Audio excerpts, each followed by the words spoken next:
Yo, yo, yo, what's going on, everybody? It's your boy, Sechuayo, a.k.a. Coach Bird, and I'm the host of the BYRDCAGE Show. Cousin Tracy, What's up?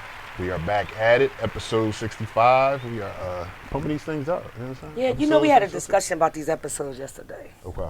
We 65 episodes in and only got pizza like 3 times. This is coming maybe up. 4 times. But, you know, we'll... I knew she's going to bring other pieces.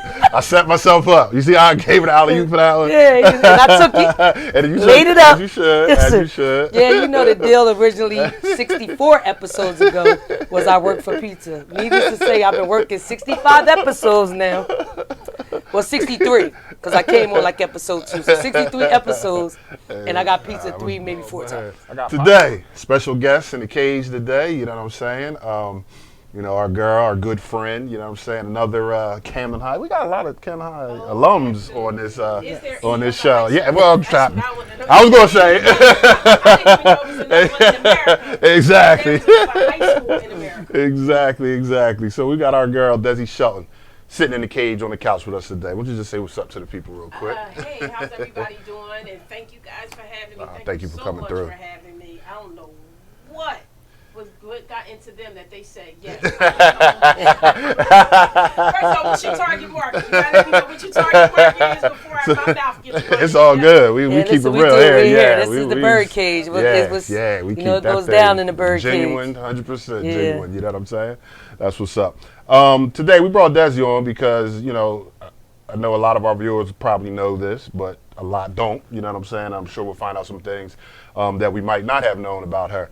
But one of the things that she does and has a passion for, you know, for me outside looking in, is her playwriting and things of that nature. So we just wanted to bring her on, share our platform with her so she could talk about what she has going on, what she has up and coming. You know what I'm saying? And, you know, just get to know DESI a little bit more. You know and the what I'm arts saying? are key. The arts are important. Right, and definitely. she's one of the people from our community Definitely. that really, really pushes the arts. And arts are important, just as important as any other thing. I know we're a sports-based kind of podcast, but we also like to bring light and shed light on everything that's going on in our community and surrounding area. And the arts are important to a lot of our kids, so we wanted to make sure we highlight that as well. And don't they use that a lot, like in like when people are dealing with mental health and whatnot? Don't Yes, they use yes. the arts to kind of arts, dance, writing, painting, Right. all drawing, all of those type of things are. It's definitely my outlet. It's definitely how I don't keep things bottled up inside. It's my platform to say whatever I want to when I'm frustrated. Right. I take it to the pen. I take it to the page. I take it to the computer. So it is a platform. And I'm sports. I play tennis. Yeah, there you go. There you go. She said, "Don't count me out." That's right. She played just came from tennis. She just came from playing tennis. You know what I'm saying? I was #1 in the middle states at my level at a 3-0. So that's a low level. But I started late, so I'm always encouraging, always trying to get black women to pick up that tennis racket. It is a sport where you can start late, and it's something you can play well into your 80s. Tennis players live 8 to 10 years longer than the average person. Not that anybody wants to be on this earth. Right. But probably because of the vitamin D. Right, outside and all that type of stuff. Right, and active. Pick up that tennis racket, get into a clinic. That's what we did. Pick up a tennis racket, got into a clinic. Now all of our students, they take lessons slowly, like not consistently. Right. Music, like you said, is our focus, and theater and art and all that is our focus. But we make sure that they get that part of it, an opportunity to exercise. And it's also it puts you in a whole different social class. When you talking tennis. Right. Colleges too. Oh, that's what's up. That's definitely. Before we get all into this, you know what I'm saying? Why don't you just tell our viewers, you know, just a little bit about yourself? Those that don't know where you're from, all that type of stuff. Born and raised, 3rd generation Camden. I don't know how many other people can claim that. I am 3rd generation Camden. Not only was my mother from Camden, my grandmother was from Camden. They both graduated from Camden High. There we go. And I think my great grandmother was from down south. So I'm always in a contest where who can go back the furthest with their Camden lineage. So graduated from Camden High, like we said, class of '87. Went to undergrad at Northeastern in Boston, and went to grad school at Sarah Lawrence in New York. And ended up, swore I was never ever coming back to Camden. You'll hear me say that all the time. I swore I was never ever coming back. God had another plan. Always his plan. And I'm grateful. I'm Right. so grateful because it's easy to leave, right? Mm-hmm. It's easy to leave, and it's hard to see a commercial, and it's hard to stay when you have a choice. Right. It is hard to stay when you have a choice to not pick up yourself and go somewhere else. But I I think if you can stay in that city and really do your thing, then I think that is the epitome of success for me. And I've grown into that. Right. I didn't always have that understanding. Right.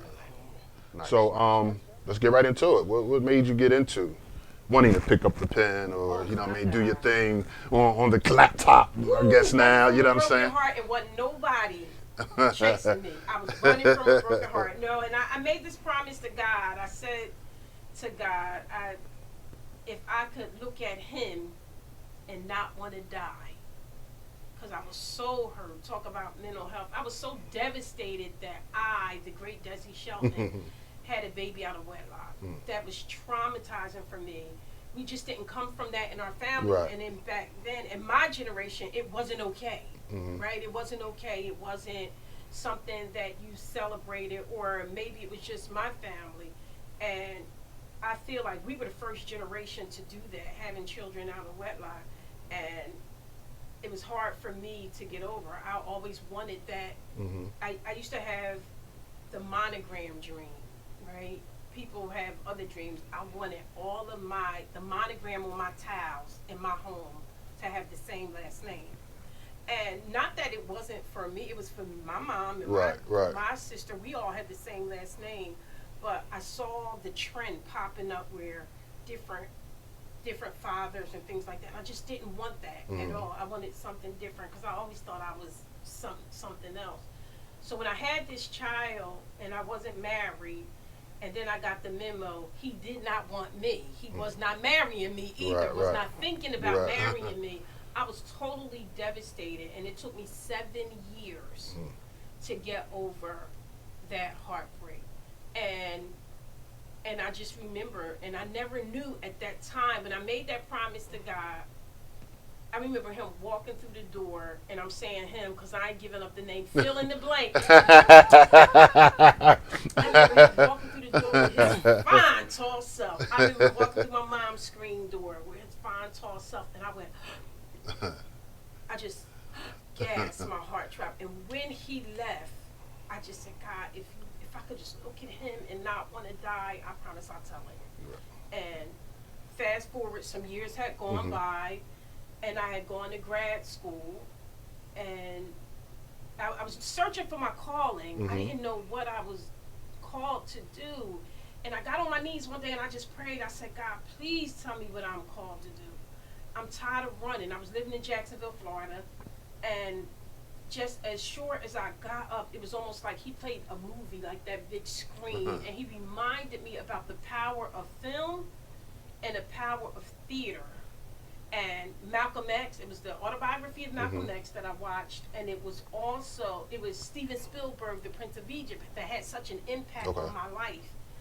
And he was like, that was it. It was theater. So I went to grad school and thought I was going to do Christian theater. That's what I thought I was going to do, because I was like, when it comes to Christian theater, if it ain't sight and sound, it's always. And he kept just chiseling out, refining that dream. I've always had a passion for black women's issues, my city, and I always loved God. So when he answered, he put all of them together and like tied them in a bow and was like, here you go. So when I was fast forward, he said, I was in school taking a class at Sarah Lawrence, and my professor Doug said to me, he said, Desi, what is it you want to do? When you leave here, what is it that you want to do? I said, I want to put my daughter in the back of a navy blue Range Rover. I was specific. And I want to do a one-woman show called I Killed My Baby's Daddy. And he said, every class that you take, gear it toward that, and you will leave here with the product. That is and I utilize that now in my teaching of young people. You don't let school do you do school. Right. So that when you leave school, not only did I leave with the degree, I also left understanding my passion, and I also left with the product that belonged to me and was marketable, and it was my one-woman show. I killed my baby's daddy. And when I first did it, even though my target market, and I was writing for black women, it crossed so many lines. Like my Jewish professor was in there crying. My Irish professor was in there crying. My black professor was in there crying. And that was just a reading. That was just a reading. Came back home to Walt Women Art Center and did it, and that was the end. And God blessed and never looked back. Do you mind me asking, what is your undergrad degree and your grad degree? Communications. This is the cop-out major. It's the major for people who really want to be artists. I had gotten to Northeastern. I started out as a theater major. Okay. And that theater program had nothing for me. I was intimidated by all of the Shakespeare and everything like that. And I talk about it when I write grants and proposals, how I didn't see a reflection of myself. And in order to do other people's work, you must first see a reflection of yourself and understand yourself. And what is her name? She talked about it in her autobiography. I just read it. The Black Star. She was in Fences and Viola Davis. Oh, Viola Davis. Yep. I heard that's a good book too, by the way. It was good. It really was good. You ain't know people were that poor. I didn't. I ain't know people were really that poor. Right. So, and that because she experienced that at Juilliard. Right? So it was until you see yourself and you can free yourself. So I switched my major and became a communication major. Thought I was kind of over that acting theater bug. Because, at 18, you want to be a celebrity. You want to be a star. But understanding as you grow, being in the arts isn't about being a celebrity. It's not about being a star. It really is about, first of all, it's something that calls you. You don't call it because you can't even shake it when you want to. That was my major, and then I ended up, like I told you, going around the circle, finally asked God, and then went back to grad school and got my MFA in theater. Gotcha. Oh, okay. Got you. Now, what year was it when you started writing that around? When you started writing that, your one woman show? 2004. Okay. 2004. Okay. Now, how do you mind me asking, how old was the baby when you wrote that, started writing the play about? When I went back to grad school, she was 5, starting kindergarten. And when I finished, 7, she was 7. Okay. That's what's up. Now, has she seen the show? Or? Oh, yes. Yes, okay.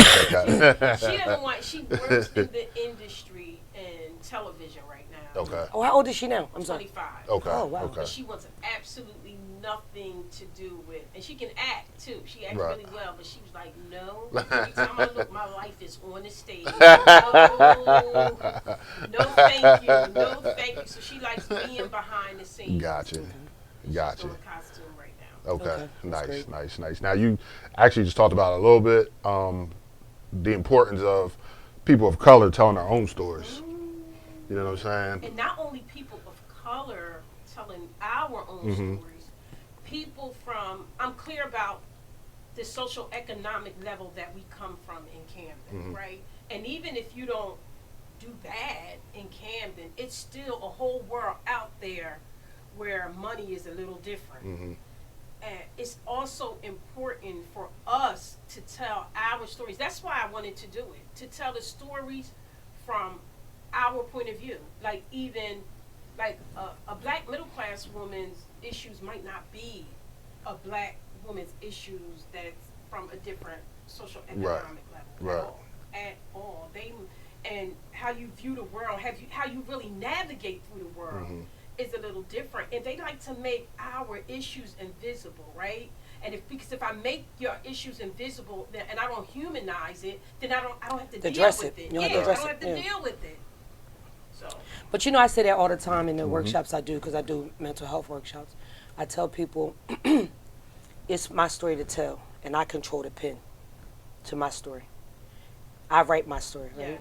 So it's my story to tell. Don't ever let anybody control the pen, the narrative of your life. Don't let anybody else do it. And I tell them all the time, we have to speak our truth, right? Whatever our truth is. And I'm very transparent when I speak because it's my story to tell however I want to tell it. So, and that resonates through with a lot of people that are artists.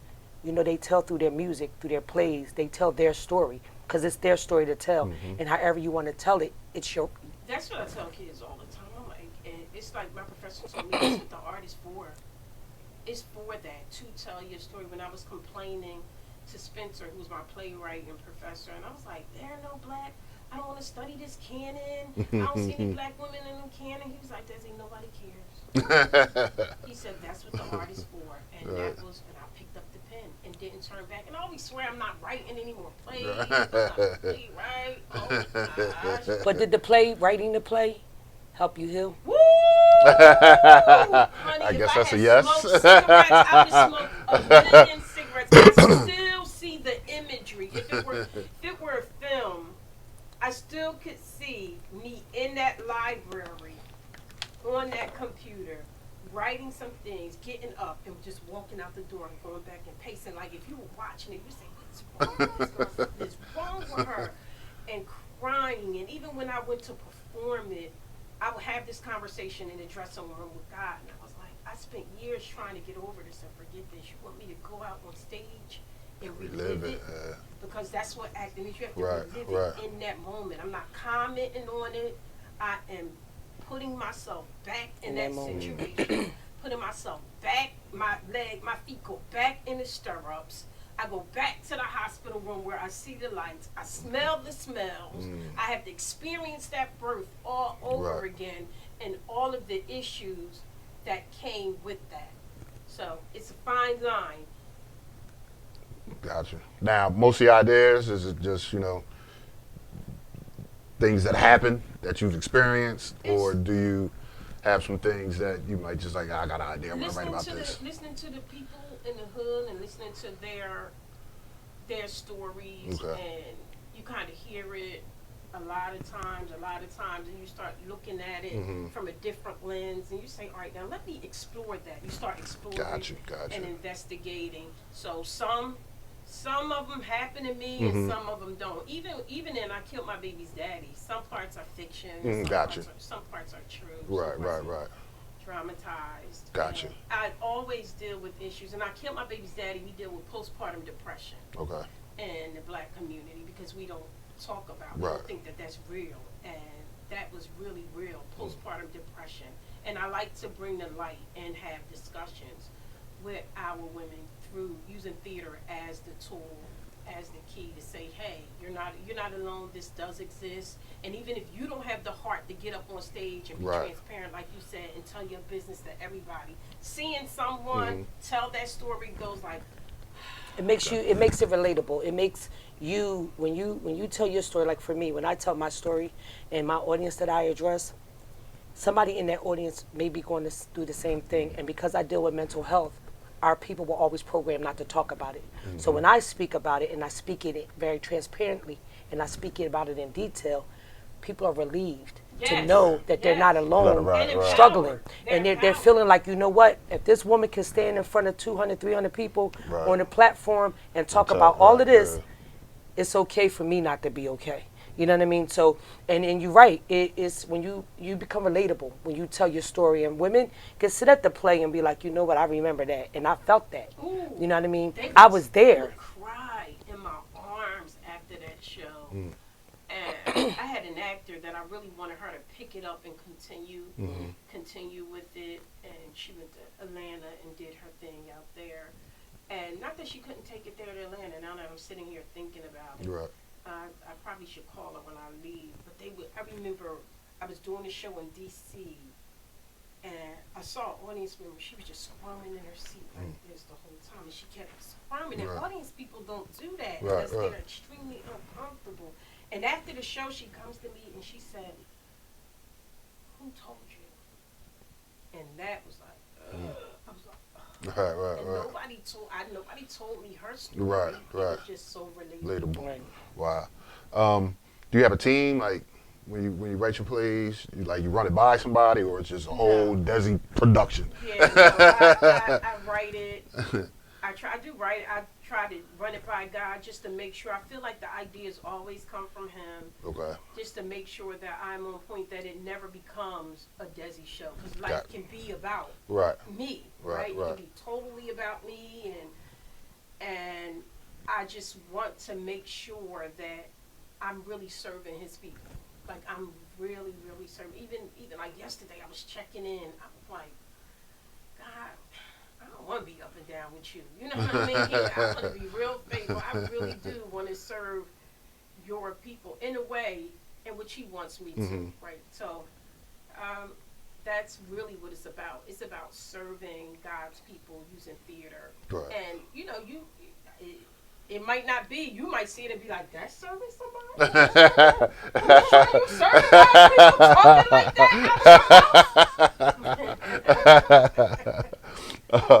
That's funny. I hope I am. Listen, we all got to pray for cover because I know my mouth is horrible at times. But that don't mean I ain't serving my purpose. Right. You know what I mean? Somebody prophesied to me years ago, and she was like, you're not called to the household of faith. And I was in church heavy and deep. And she was like, you called to the average person, to the Macedonians. She said that, and I never forgot that. And it helped me in life to understand that. Because you see your vision one way, but like I said, he has another vision. Right. Or sometimes you might see the vision correctly, Right. but Right. the how you paint it. Or maybe not want to see the vision. You know, a lot of us are run from God's calling until one day you sit in a space that God forced you to sit in, and then you realize. You figure it out. You talking run. Oh, that was the one that I was like, oh no, not the kid. Oh no, not me. You want me? I was a pearl clutching. You want me? Right there, shouting, sitting here amongst these people. God, we have I'm supposed to have the in-ground pool and the tennis court. And my gates are supposed to have his last name initial. They're supposed to open. Right. When we get here, you do not want me around here. I said, these people, it's something I wrote about it in my essay. I said, these people want to wear pajamas outside and do-rags on their head, and you want me to be here? And it's hard, even raising your children, raising your son. So let's just say this, people. She's really a nice person. That comment she just made.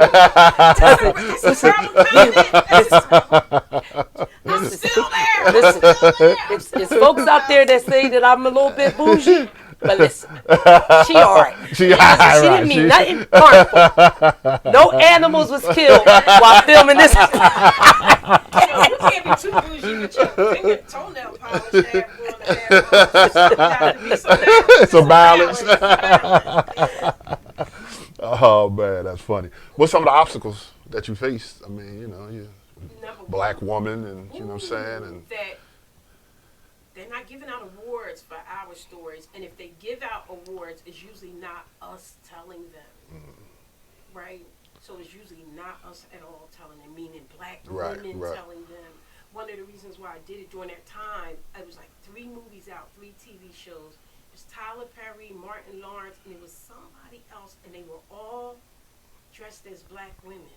And I was furious. I was like, why you get to tell my story? Right. It was Medea and Big Mama's house, and it was one more. And I can't remember what that one more was. And so that's, I feel like that's a barrier. And even that, it's a barrier if you're chasing ghosts. Like me and my partner says all the time, me and Mr. D, if you're being a ghost chase. And I used to want it. Like I say it. Even now, it'll trickle up. Right, I want the MacArthur Genius Award that they write you. You don't even know you got it. You get a phone call, I think, in November. Okay. And it's $600,000 check that comes with it that you get to do every month. Oh, you better claim that. That's right. I want the Genius Award. I want the Guggenheim Awards. All those things that come from me being let into a Sarah Lawrence that you don't even know exist. That you can create art and not struggle. You know what I mean? I want to sit at the table with Carrie Mae Weems and Kara Walker and have Kara Walker and I do a collaboration and all like that. But I had to, I realized, and I wanted to, what do they call it? One of my students just taught it to me. You get all 4. The Tony, the Oscar. Somebody just talked about that. When you get all 4, he told me the name of it, and an Emmy. You get all 4 of them. But then I realized I was working on a project with Nikki Fortune, and she's real spiritual, and she was talking about idols. And then I was like, ooh, them little medals might be a little idol in my life. How about we destroy that, wanting that Tony and chasing all of those, because they're idols, DESI, meaning in here, right? And then that's when I began to free it and let it go. as I get ready to put in my application for Guggenheim again, and that Radcliffe, I want that Radcliffe Fellowship. Yes, I do. I do want the Radcliffe Fellowship to go up to Harvard to collect my little $75,000 and do this and talk and write child support. Yes, and it's a whole world where. But God, Got you. he has the plan.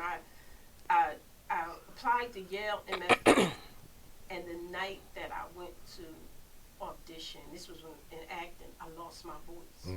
So how you gonna do an audition with no voice? God is so awesome and so dope that I lost my voice, so I didn't have to question whether I was good enough or not when I did not get in.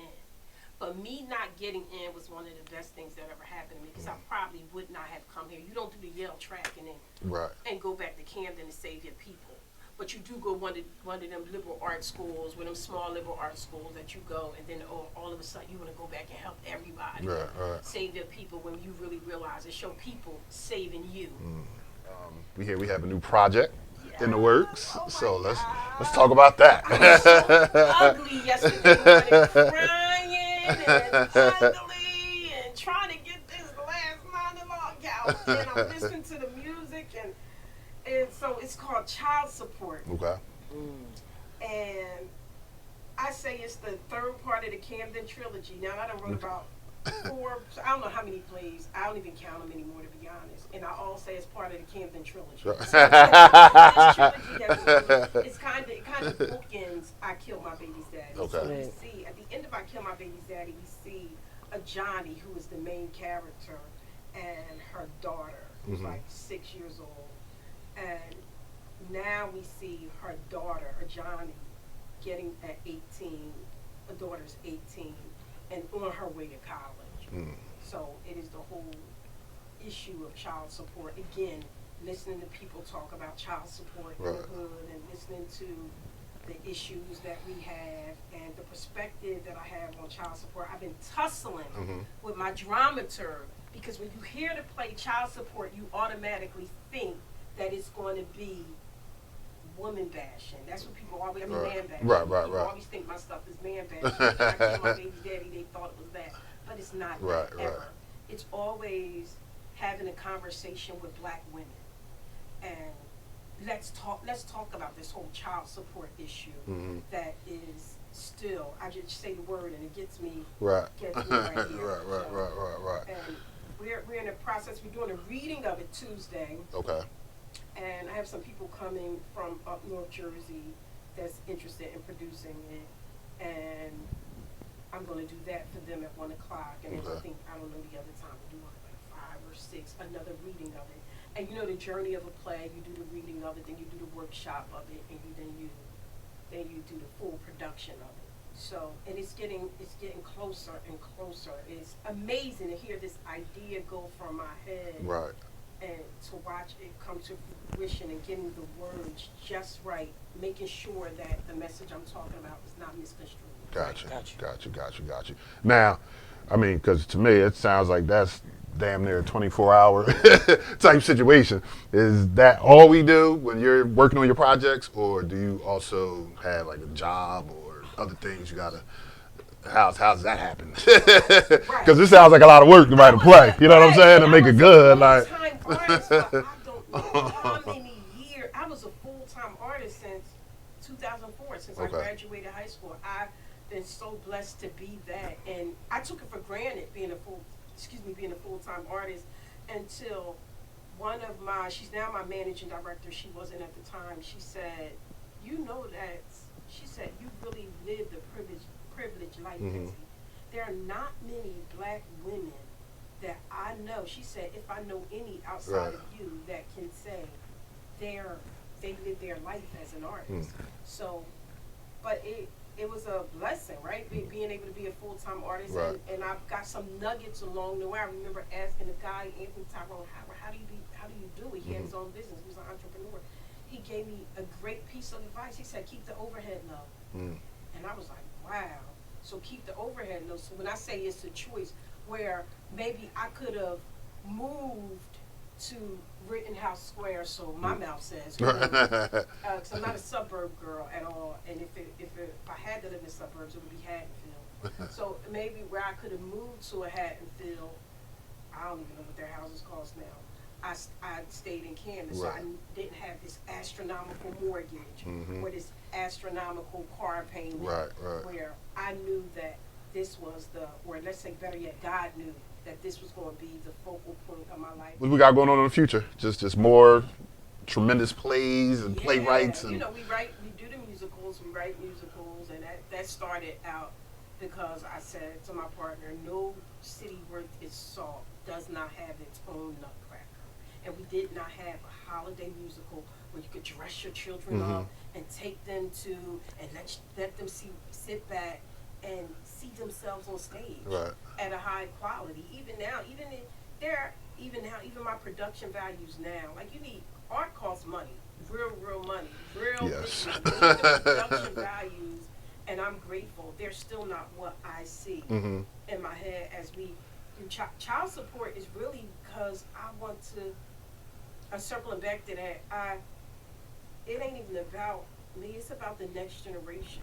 If I can catch them before they become young adults and get into this situation, gotcha. Right? Because that's when child support really happens, when you first meet the guy. It ain't when you want to walk into court, right? Right. The true child support comes when you are thinking about your unborn children and the kind of father and the kind of mother you want to be for these unborn children. So my partner said to me, he was like, yo, you focusing on women, but girls become women real fast.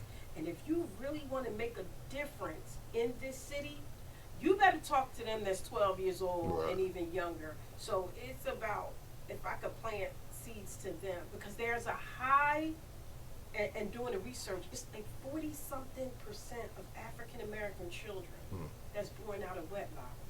Which it's not, and I'm not judging it because I told you I did it. Right. But we do know that single parenthood it's a direct link to poverty. And it was driving me crazy. And when you seeing this cycle of poverty going, and I'm like, how are we gonna break this cycle? Right. And I have to say, marriage is one of the ways of upward mobility.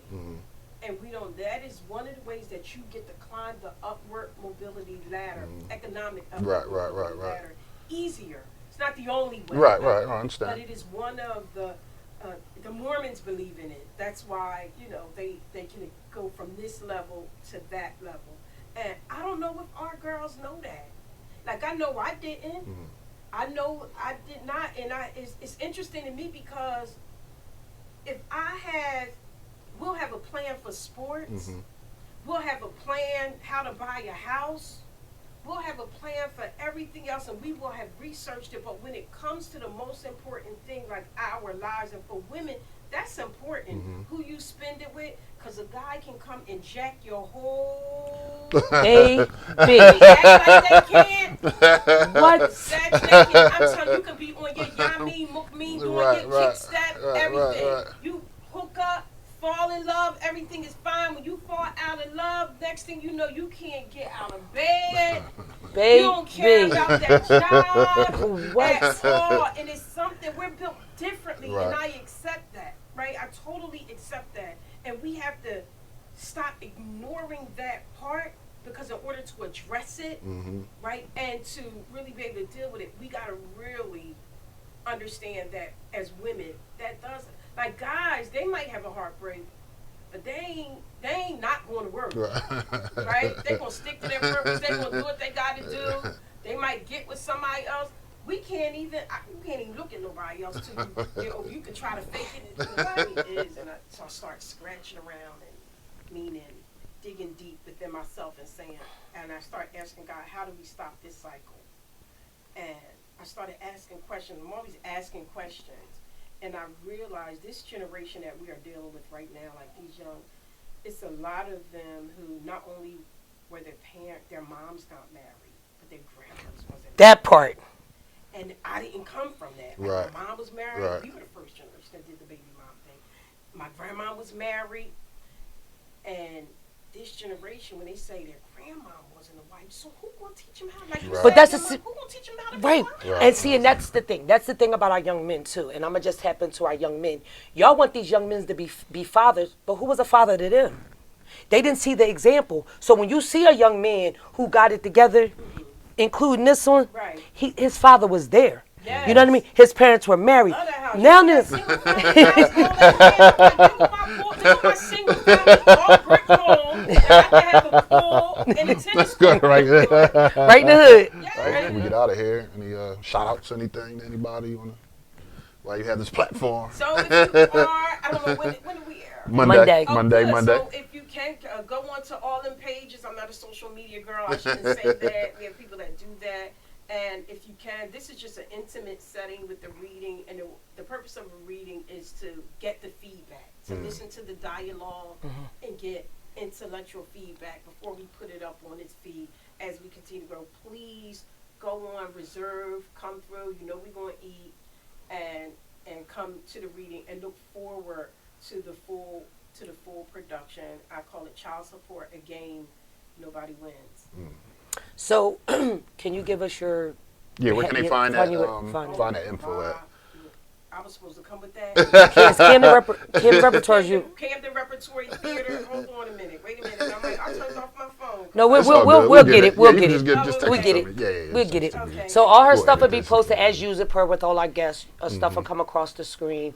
Yeah. I'm looking for writers. Like, look, when you want to tell your story, that's what Camden Rep is, a vehicle for starters. It is. Like, it is where you get to test out your, Right. am I a writer? Am I not a writer? I'm not really a film person, but we do have people that are interested in film. That's not my medium, but I do respect that. Right. Respect that medium.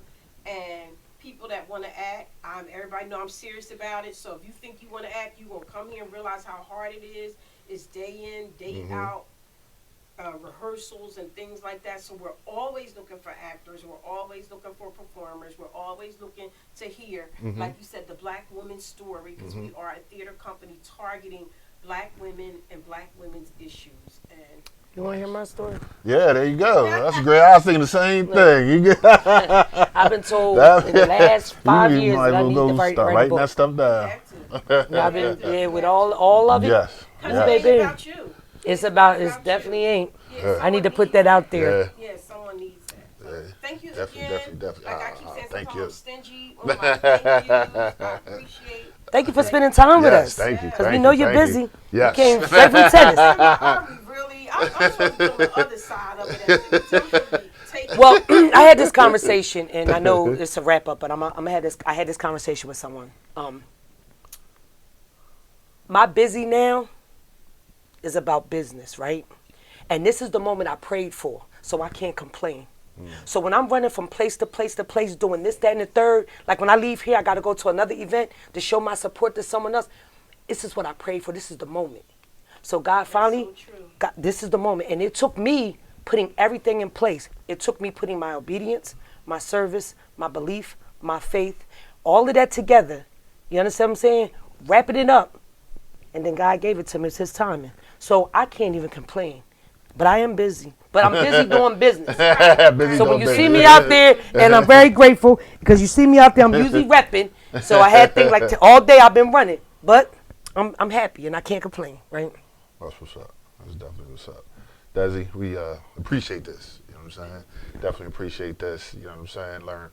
Learned a lot. That's what I love when we have our guests and we ask them these questions, because I think I know a person, you know what I'm saying, for as long as we've known each other, but you learn something new just hearing your story, you know what I'm saying? And then definitely appreciate you hopping on here, you know what I'm saying, cousin. You know there's no birdcage without my cousin Tracy, you know what I'm saying? Love you to death. My daughter, Amir, I'm about to go see her when I get out of here, having a little shindig for her. She's leaving on August 19th. She's going to be doing her fall semester. This is her second year in school at Messiah. She's going to be studying abroad in Africa. So she'll be there from Uganda. Okay. Yeah. So she'll be there from, she leaves August 19th, and I think she comes back like December 22nd, right before Christmas. So, you know what I'm saying? So, yeah, so shouts out to her. That's all I got. What you got? So I don't have a lot this week, but I am going to say this. We heard Miss Shelton say several times the great Desi Shelton. So my take on that is this. I didn't go to Camden High all 4 years, but if you knew anything about Camden High, you know about Desi Shelton. Yes. Desi Shelton yes. Was involved Yes. in everything moving at Camden Yes. High. So when she says the great Desi Shelton, she was just that for the class of 87. And, I didn't get there till later on, 88, 89, but you knew Desi Shelton. You knew of Desi Shelton. Years later, I got to meet Desi Shelton, and what she did not say is she's a proud member of AKA sorority, and she's my daughter's soror. So that when she found out that my daughter was an AKA, we started speaking. When she came back to the city, I think I seen her at a Bishop Eustace football game or something like that, and we've been talking periodically. And she's a great person. Like I said, she says the great Desi Shelton because she's just that, and we are very appreciative for bringing arts and putting it in the platform. You and your partner, because our children need to see that. Our children need to see people that have been working in it and have been doing it, and let them know that it works. If that's what you want. Yep, if you that's put what in you the want. work, Right. and again, we talk to our young people about perfecting your craft. Put in work, Here's an opportunity. If you want to deal with the arts, perfect your craft. You have to perfect your craft in whatever it is that you do. If you want to do it and make a living doing it. Also, too, if you do something that you love, you'll never work a hard day. That's what they say in your life. So with that, I'm going to say my usual spill. Let's change how we think. Let's clear our minds, and let's all be well. Definitely. Yeah, that's my dad used to always say you put in. I mean, you get out of it what you put into it. If you put some half-ass nonsense, you're gonna get some half-ass nonsense. You know what I mean? Simple as that. So that's definitely a good take there. Well, on that note, episode 65 is in the books. Episode 65 is in the books. Once again, I'm Sechuayo, aka Coach Bird. I'm the host of the BYRDCAGE Show, and we'll talk to you soon.